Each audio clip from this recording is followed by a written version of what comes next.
Hey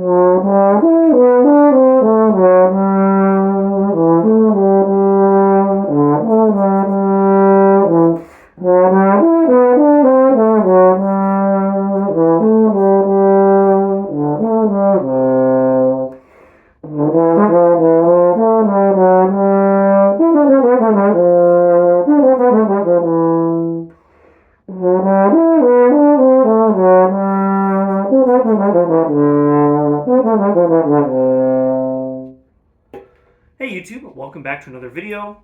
Been pretty busy, as per usual, has been the case for the last while. And I took a lesson with a very premier trombone player, and I got way better. And so I've been really focusing on that, and just doing playing requirements and stuff. So I haven't made a video for a bit. I thought I'd come back today with a really cool horn that is going to look semi-familiar to those who watched the last two videos. Yes, it's the horn I was just playing. What is this? Just take a gander at it. Don't worry, I'll tell you in just a second. Take a look at it. You might be kind of confused because it looks a little weird. Just a little strange. Like, some of it is very familiar. This looks like a Bach. Hopefully you think at least of that. But otherwise, things are not quite right. And that's because this is a Bach New York 45B. Yes, 45. This is the in-between instrument. Of course, we now have the modern 42, the large bore tenor, and we have the model 50, the bass. The 36 did not exist, or the 42 did not exist at the time of this, but the 36 and the 50 did. They were the tenor and the bass trombones, of course. And the 45 was that kind of in-between instrument. In a lot of ways, it's just a bass trombone of the period. It's larger in most of the ways than the tenors, but not fully the modern bass trombone that we know now.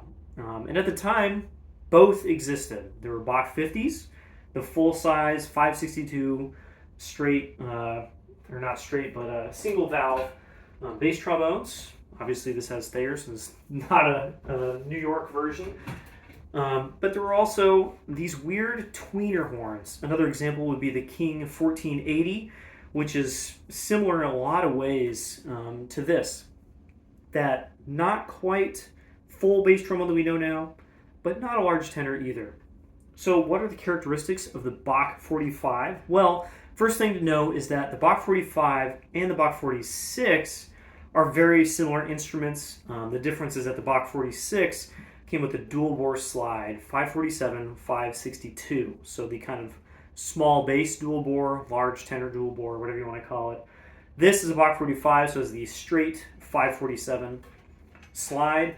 This slide, straight 547, right? That's the same as a Bach 42. But remember, the Bach 42 did not exist yet. So this is a Bach 42 slide before the Bach 42 ever even came into being. Then we have the single valve F attachment, of course. We'll talk about that in a moment. We have a tuning slide that is a different span. So for reference, here's a Bach 50 tuning slide. If I put it behind the horn here, you can see the 50 tuning slide is a wider span, and the 42 tuning slide is narrower than this. So this is its own specific size. This whole tuning taper, everything about this, Bach 45 only, and 46, which after the slide are the same thing. And then we have yellow brass bell in 9, and I think this is a 9.5. Let's check. Yeah, this is like a 9 and maybe 3/8 inch bell.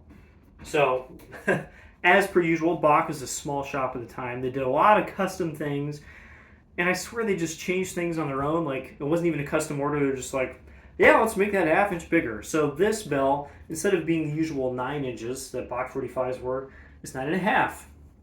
Did somebody ask for that? We can only presume that someone was like, oh, I want the larger version.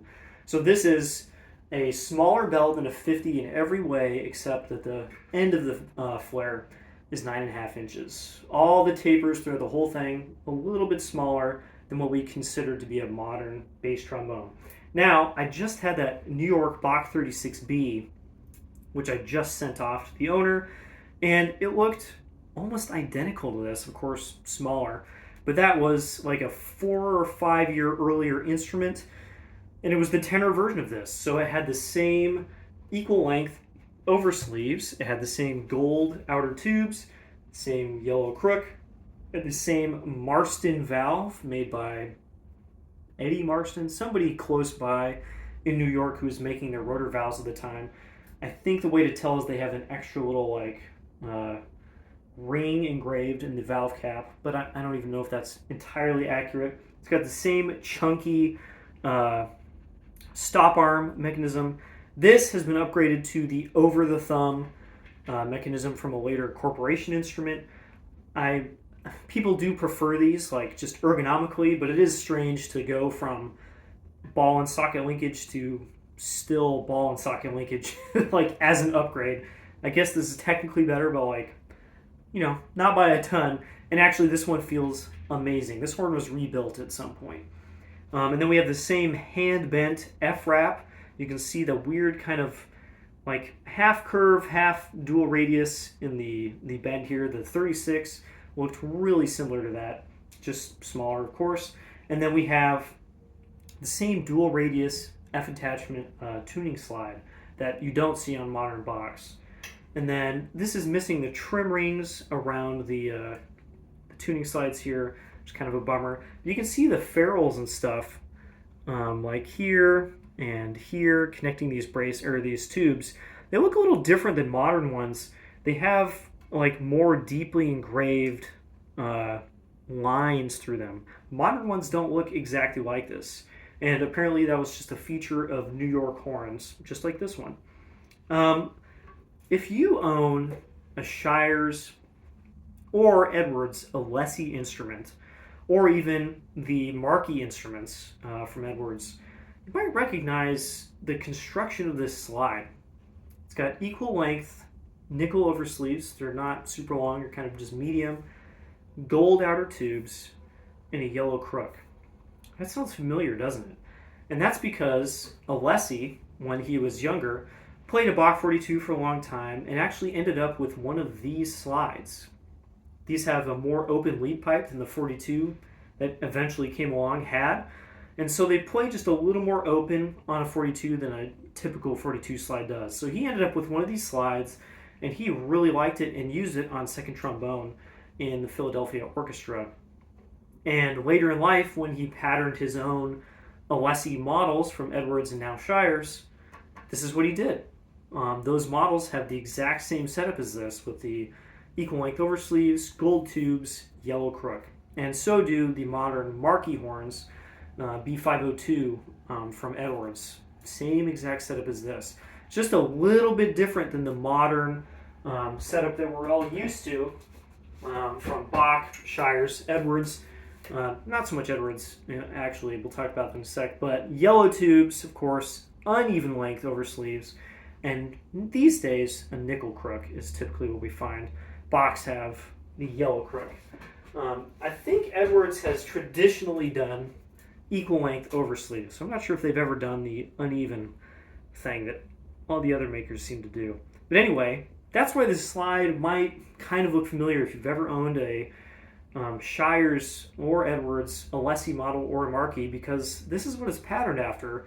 These Bach 45s that just randomly existed. There can't be, there's like a couple hundred of these ever made, and Alessi just happened to end up with one of these slides and really liked it, and boom, now they've been made a gajillion times on all these signature horns. This instrument is very interesting. It's got a really cool sound that is warmer, broader than a 42, but doesn't have the same depth that a bass does, obviously, because it's not the same size. This is a 547 straight slide, just like a modern large bore tenor, just the rest of it is larger. And it's not larger in the same way that like the modern King 5B is larger. The King 5B is just large tenor, large tenor, large tenor, large tenor, and then it's just slightly larger bell. And it's only larger from like here and up. And it's not larger by a lot.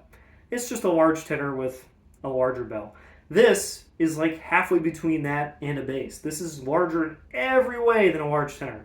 So it's just got this weird, if you're used to hearing large tenor and you're very used to hearing bass, it's got this weird sound that's right in the middle. It sounds exactly in the middle. It's actually similar in a lot of ways to my weird E.F. Durand half bass thing that I used on a gig recently. The slide on that is a little bit larger, and the tapers and stuff are not exactly the same. But it's still got that same kind of like, what is making that noise kind of feel to the sound that it makes.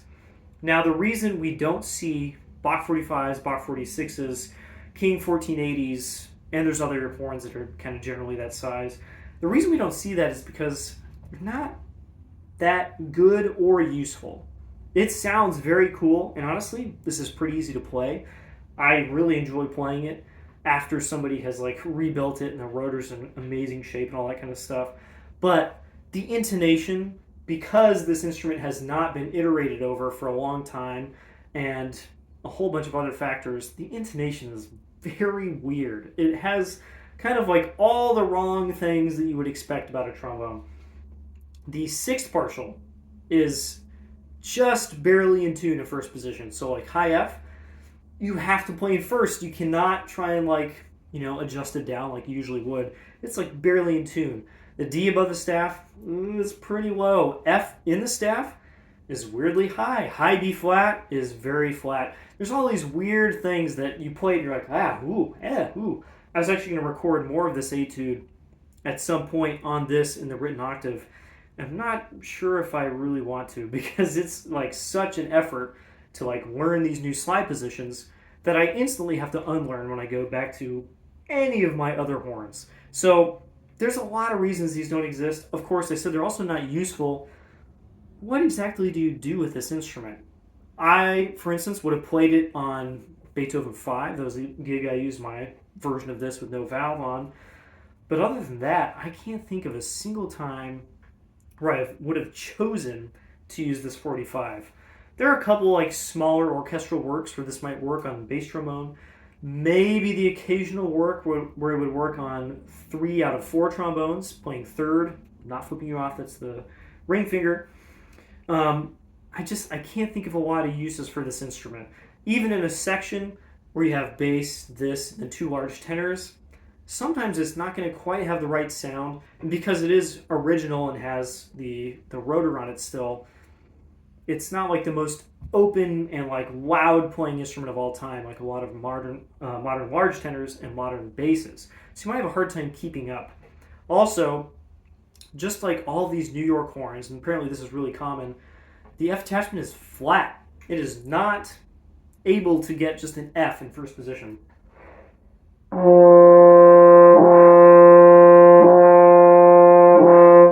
It's at least like 5-10 cents low. So because of the time, F attachment's not really seen as a way to like get around the horn easier. It's just a way to extend the range of the instrument. So it's basically like an E attachment that you can play C's on, rather than an F attachment that you can play F's in first position and do all this fancy stuff. So there's a lot of things against it. I think these are very cool. I've had the opportunity to buy a couple here and there, and I haven't, and I will continue not to buy them. I'm borrowing this one from a friend. It's very cool. I'm going to play it for the next couple days and really give it a run for its money. But after that, I'm happy probably not playing another one for a very long time. It's very cool, makes a cool sound, and I'm not a collector, and I don't know what I would do with it. Anyway, that's a New York Bach 45B in the original state. It's been redone, but it's all the original parts. And very cool horn. That's all I got for today. See you all in the next one. Bye-bye.